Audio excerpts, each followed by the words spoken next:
కాటుక కనులు విప్పారకపోతే ఈ భూమికి తెలవారదుగా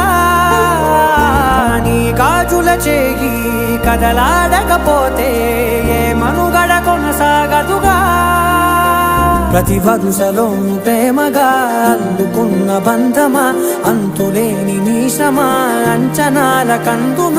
ఆలయాలు కోరని ఆదిశక్తి రూపమా నీవు లేని జగతిలో దీపమే వెలుగునా నీదగులాలనలో ప్రియమగు పాలనలో ప్రతి ఒక్క మగవాడు పసివాడేగా ఎందరి పెదవులలో ఏ చిరునవ్వున్నా ఆ సిరి మెరుపులకు మూలం నువ్వేగా